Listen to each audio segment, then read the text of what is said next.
Ladies and gentlemen, this was Proton's EMAS model before today's Proton's EMAS came into the picture. And the year 2024 marks the 10th year of the introduction and launch of this frankly evergreen looking car.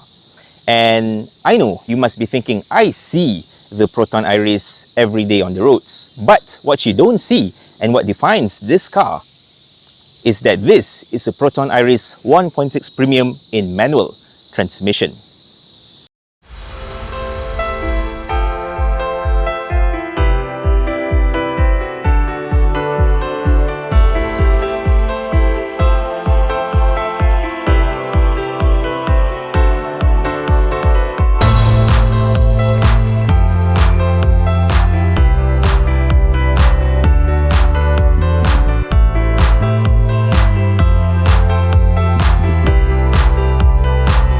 So, what is the Proton Iriz, you ask?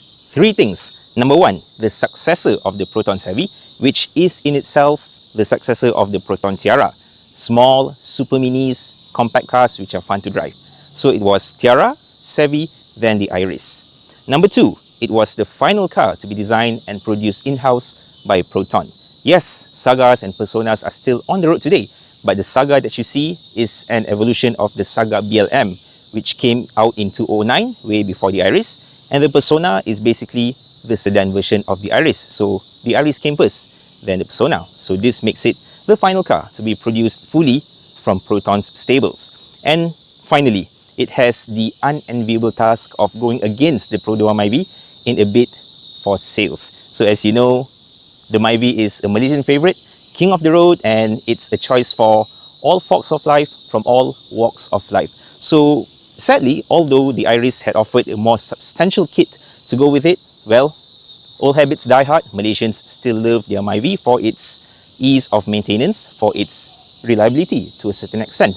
However, the Iriz has won, I would say, the correct group of people. It has won the hearts of people who see beyond what is being offered. They want a car which is solid enough to drive on weekdays and solid enough to drive on weekends, while being practical and relatively cheap to maintain. So, to me, it's a win-win situation. The Proton Iriz is powered by Proton's proprietary 1.6 litre VVT engine. Again, a final ode, a final farewell to Proton's self-production days. This is the fourth engine produced by Proton after the Campro, Campro CPS, Campro CFE, and finally this. Power is good for 107 horsepower for the 1.6 litre and around 90 plus horsepower for the 1.3 litre, and torque of 150 Newton meters. This paired with the manual transmission, ooh, this thing is fun to drive. This engine was also used in the Saga and Persona models back then and still used in models today. So this is quite a long-running engine for Proton. Would you look at the gap on the front grille? Damn, you know, gaps like this are always used on cars to scream sportiness, and in my eyes the Iriz pulls it off very well. Let's start from the front, top to bottom. From the top, you see these beautiful projector headlamps which have their own identity and have their own Iriz, pun intended. So you see that there is an Iriz with the Proton lettering written at the side of the eye. This again was a first for Proton cars, which was replicated in the Perdana of 2016. Then moving on to the center, you have this logo Proton berwarna emas, which was in use back in 2014, 2015, 2016, those years. Then going down, that big gaping mouth that you see to channel air, but frankly it's more of a design cue, which I think gives the Iriz a serious, handsome and kind of menacing face. Then moving on to the sides, you see daytime running lights, also another first by Proton, because previously in the Preve and the Suprema that came before it, the DRLs were integrated right into the headlamps, but in the Iriz, it's the first time that Proton has used an LED strip on the bumper as DRLs, which is now being used in Personas and also Sagas of today. Then moving down to the bottommost part of the Iriz, Since this is a premium model, it comes with a body kit. It has a front lip and two side skirts. Now let me touch on the front lip. It is subtle enough to not have you notice it, but it is substantial enough that when it's gone, you really feel that something is missing from the front end. So cuba korang tengok Iriz yang dengan front lip dengan tanpa front lip.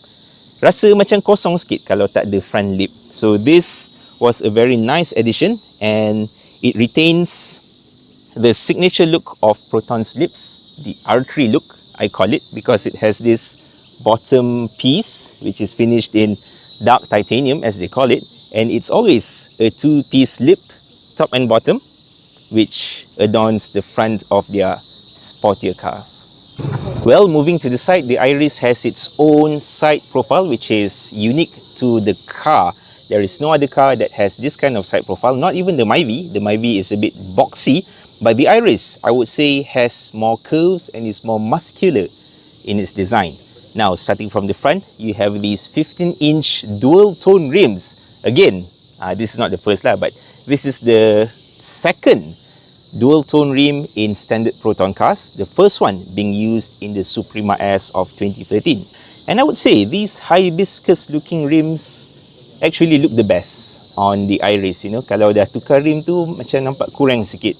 This is a classic case of the standard rims being the most perfect companion of the car.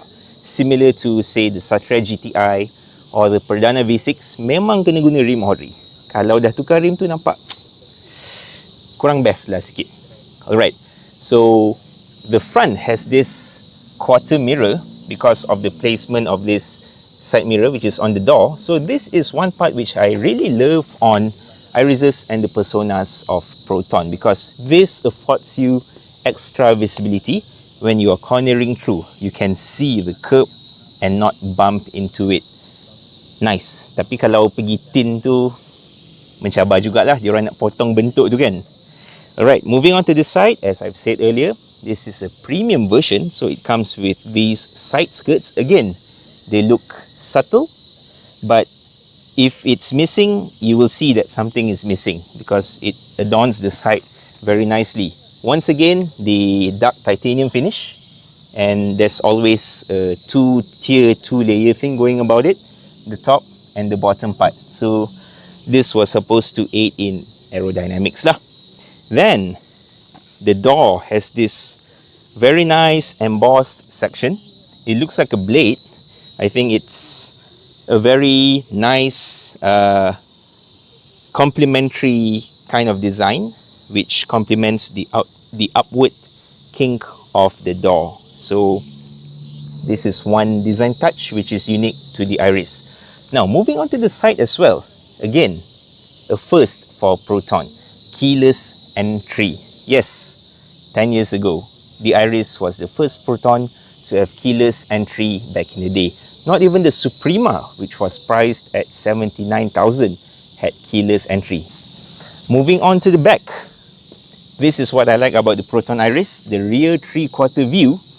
Just look at the curve. The wheel arch ends in a way that gives it an illusion of flexing its muscles. So if you look from this side, dia macam kembang sikit, dia macam stable and wide and solid. The muscular stance continues to the back of the Proton Iriz, whereby if you are looking at it from the back, you would notice that this has a pear-shaped butt. It starts off a bit narrow and goes wider to the bottom as a result of these flat wheel arches marking its presence. So it's a very nice stance, I would say. It looks wide and stable, which is what you want for a sporty oriented car. The rear diffuser, because this is a premium model, is finished in dark titanium. You would have seen my Satra R3 video, which I did previously, where I mentioned about this. Proton or R3 loves this color a lot, so much that they use it on the interiors, on the side strips of cars and whatnot. And again, the Iriz echoes this approach by having this dark titanium color on the diffuser. I love it. I love it. It's not grey, it's not silver, it's a mix of gold and grey. So when it's in direct sunlight, you will see it to be a bit more gold with a bit of glitter. So nice color indeed. LEDs were the fad back then. Of course, nowadays LEDs are ubiquitous in all cars. The Iriz badging and also the premium badging is seen because it's of course the premium model. There are 4 variants, so you would get either the VVT badging, VVT-E badging, 1.6 and 1.6 premium badging, which this car has. And topmost is a very unique looking spoiler. From my point of view here, you can see the 2 holes which allow air to go through, and it has a bit of sharpness to it. The spoiler is just like the front body kit, where it's substantial enough to make an appearance and make a difference to the car, and substantial enough to make you notice when it's missing. So the Iriz without the spoiler macam a bit togel sikit, so you need the spoiler, and it is a very unique looking spoiler at that. Moving inside a black on black interior, and the first thing that greets you are these leather seats. Damn, a small car, affordably priced with leather seats. That's already a winning point. Now, driving position. For my frame, it's perfect for me. My butt doesn't sink too low and my knees are bent at a comfy angle where I can reach the pedals and not have to sort of stoop low to reach anything. Leather wrapped steering wheel and nice steering wheel mounted buttons. One of the niggles or complaints that people have on this generation of Iriz or Persona would be these 3 dials over here for the aircon, where it could feel a bit flimsy, but I would say the action is quite sure-footed. It clicks surely into place as you rotate it. So okay lah, I mean, you know, it's quite tight. It just wobbles a bit when you are doing it. So halus lah sikit tangan tu kan, kena lah halus. Head unit has been replaced with an aftermarket one. Thankfully not so jarring and gemuk macam Android yang kita biasa jumpa. And finally, we come to the gem in this car, which is the manual transmission itself. From my driving position, the lever is within reach. I don't really have to move my hand far from the steering wheel to change, and it has a good height and a good design. Of course, a ball shape is the best lah. But this is no slouch either. This reminds me of the Proton Saga's manual gear stick. It's quite similar, and one interesting fact from the owner that he had just told me is that you have to park it in reverse. So now it's in the R position, right and back. So when you start the car, you have to press in the clutch, start the car, and don't forget to push it to neutral because, well, kalau terus masuk minyak, boom, langgar belakang pula kan. And what else? The interior is mostly hard plastic with this fake stitching. I love whoever brought the idea up. Damn, kau memang kreatif lah. So it's mostly hard plastic, but it doesn't rattle too much. The fitting and fixture is solid, so much that it doesn't rattle around. It continues to the bottom. It's all plastic, hard, scratchy plastic, but for this price, it does its job very well, still solid.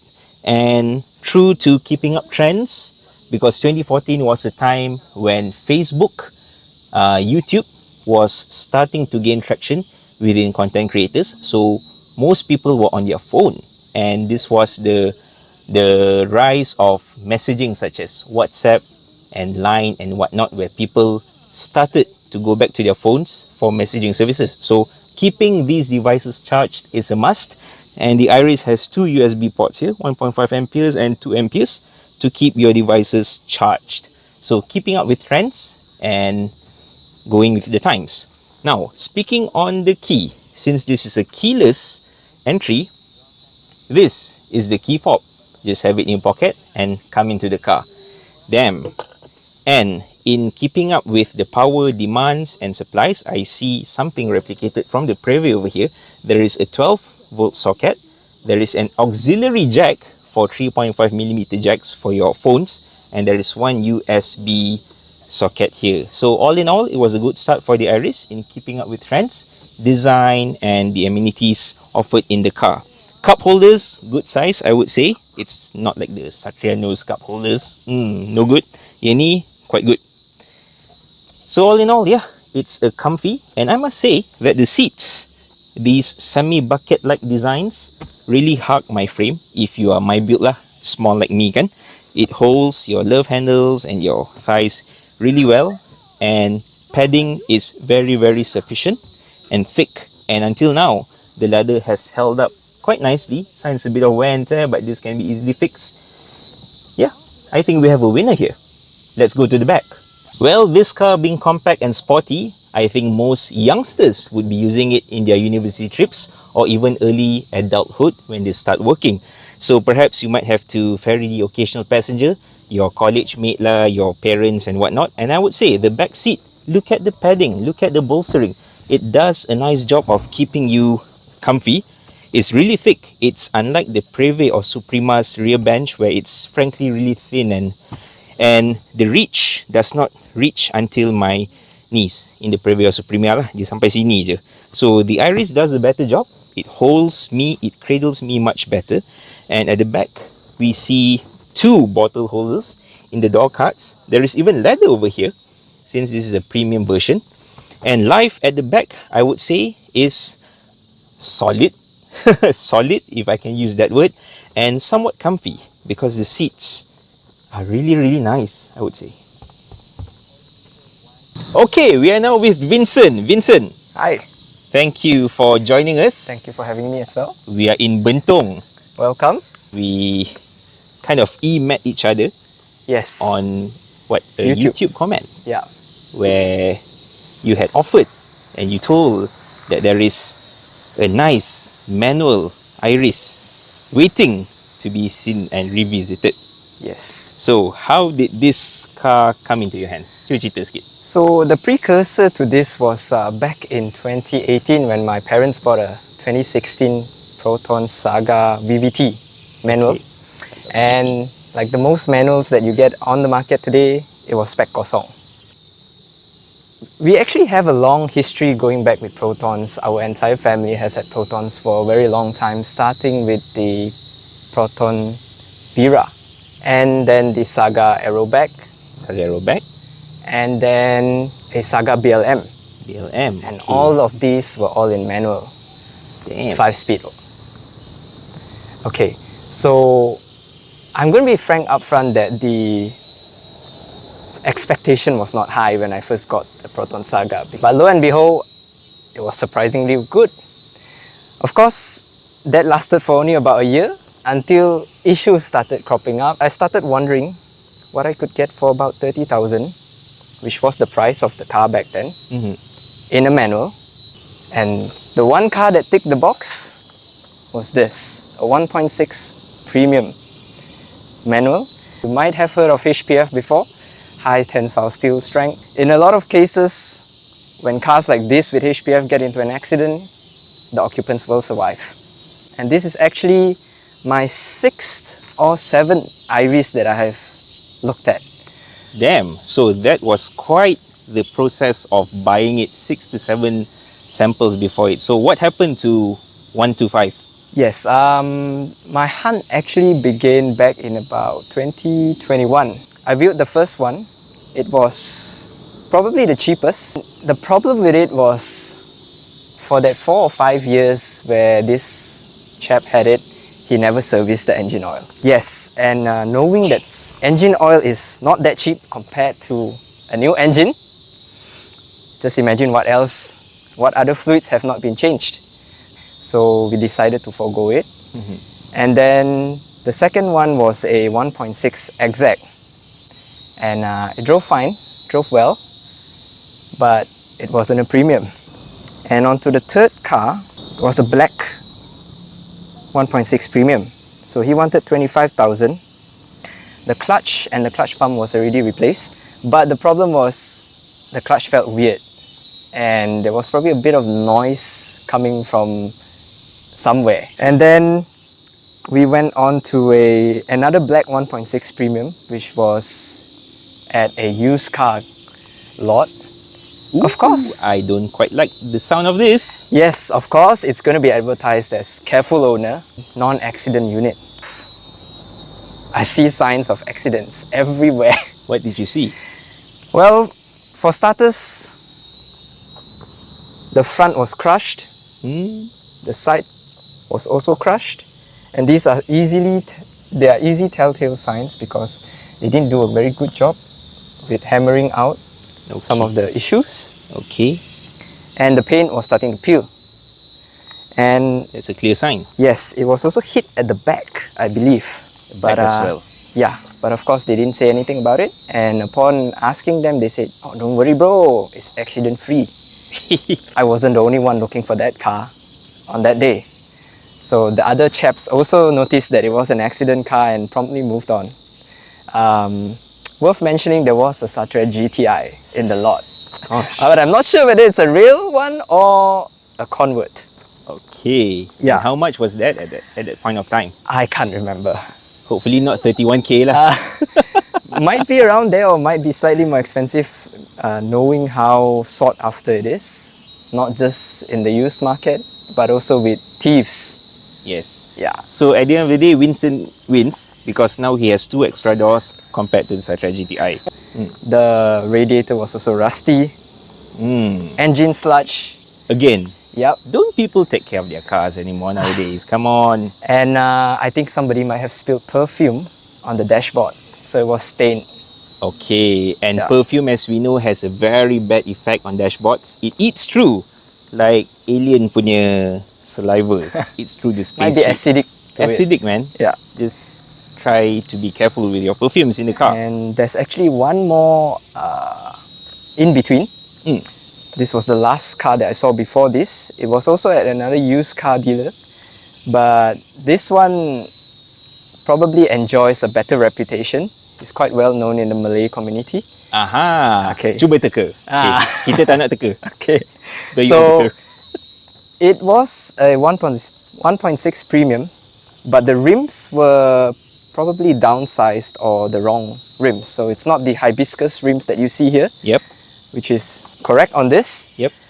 And one of the features, which is heel hole assist, was not working. Well, of course, they didn't quite know what to say about it. Maybe they didn't even know that this was one of the functions. And well, regardless, they said that they would service it and make sure that everything was fixed before it was sold. And you can't run away from the radiator rust on Again? that unit as well.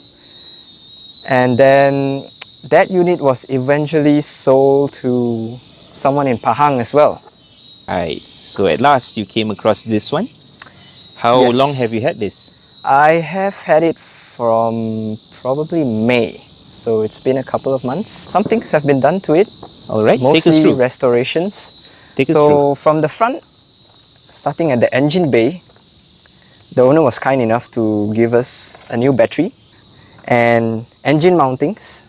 So on my side, what I did was the air filters, iridium spark plugs, valve cover gaskets to stop the leak on Yes. the top, Quite notorious. and my own flushing of the radiator coolant.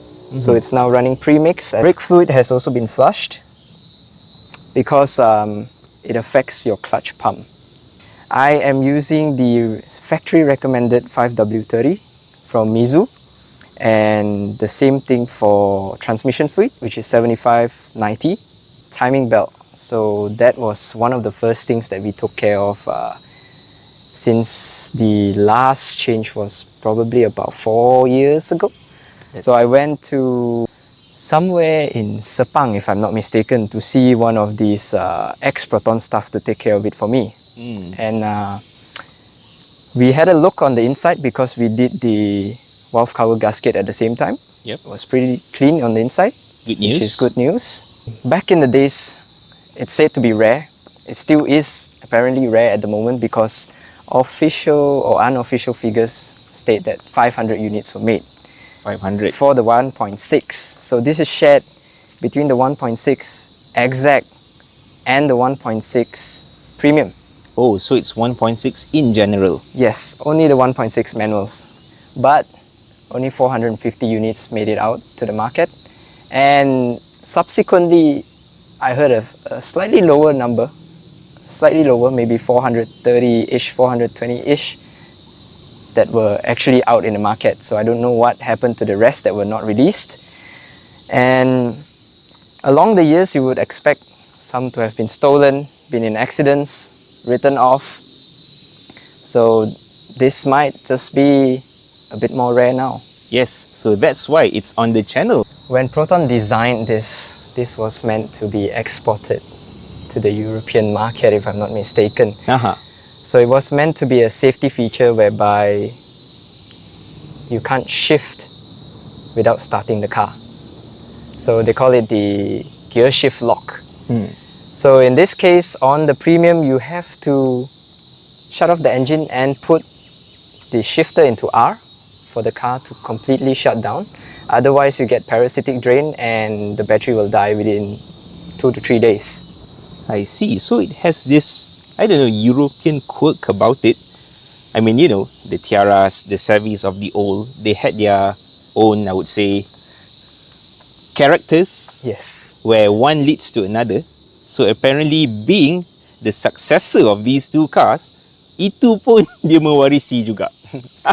And I see that this is what many Iriz owners wish the Iriz would have looked like from the factory. A bit of a backstory here is that I was stopped by a traffic officer saying that it was too noisy before saying that it was definitely modified. And like some of the Protons that you have mentioned before, this actually came with a sportier muffler, which I believe was sourced from the same factory as BMWs do.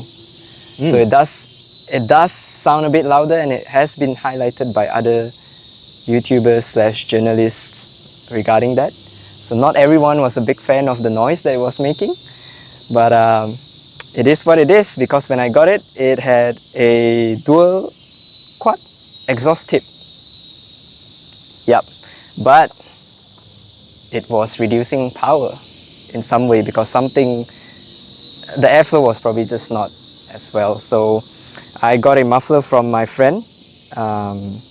It's called Enoch, and this actually took 2 visits to the Paka exhaust, because on the first visit, when they actually did it the stock way, which I wanted, so that I wouldn't run into future issues, the drone was unbearable at the back, especially. So I'm sorry for my passengers who have sat in the rear and experienced the horrors of it.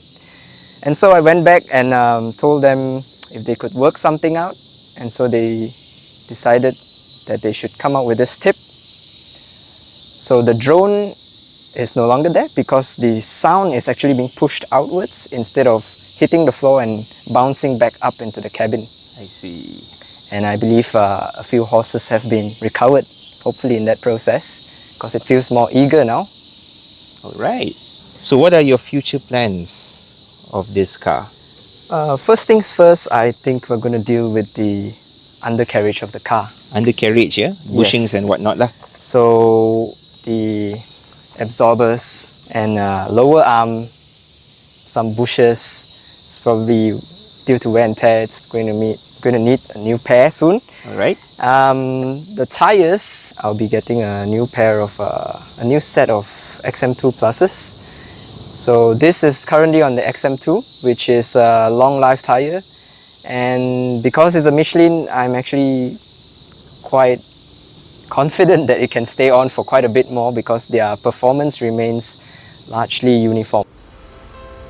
It was a great chat, and right after that, Vincent took us out for a spin in his Iriz, and true to what I've been expecting and true to my impressions so far, that the Iriz is a car with great handling prowess, especially when paired with a manual transmission. As you can see, he was driving through curves in the road similar to those that you find in Uluyam. By the way, this is Bentong near Chamang Waterfalls, and the Iriz held its lines very well, and the leather seats supported our bodies and our torsos very comfortably, that we did not feel too troubled by the road conditions and the curves that were in front of us. So yes, ladies and gentlemen, that is a short revisit of a Proton Iriz 1.6 Premium manual transmission, an evergreen looking car, and personally to me, an underrated car to have come out of Proton's stables. It has a handsome look, it has a quirky design to it, and it has great handling characteristics to it. I think the Iriz deserves more credit than it has, and I think it certainly punches above its weight.